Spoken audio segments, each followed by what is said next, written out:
अतुल सावे आपल्या सोबत आहेत, आज चालत चालत आलेले आहेत. साहेब, तुम्ही इथेच तुमचा बंगला आहे आणि गाडीचा वापर न करणं तुम्ही पसंत केलेला आहे. पंतप्रधान नरेंद्र मोदी यांनी जे आवाहन केलं त्याला अनुसरून हा निर्णय घेतला.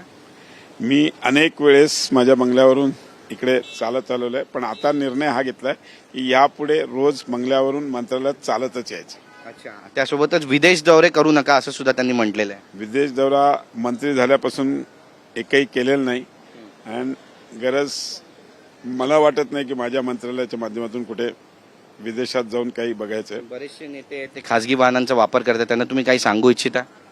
नाही, खाजगी वाहनं कशी असतात, काही वेळेस लांबचा प्रवास असतो त्यावेळेस लोक करतात, पण आता शासनाने पण दिलेल्या ज्या गाड्या आहेत, इनोव्हा चांगल्या गाड्या आहेत.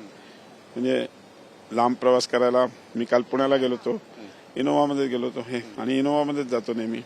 नक्कीच. पंतप्रधान नरेंद्र मोदी यांनी जे आवाहन केलं त्यानंतर आता साखर निर्यातीवर सुद्धा आपल्याकडे बंदी घालण्यात आलेली आहे. 30 सप्टेंबरपर्यंत हा निर्णय घेतलाय.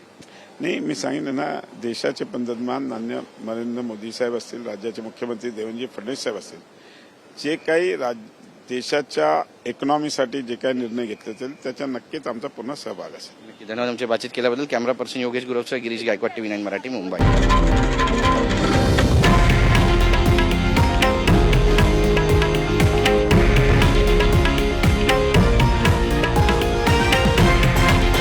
हे आहे देशातील नंबर 1 न्यूज नेटवर्क आणि आपण पाहत आहात TV9 मराठी, एकमेव.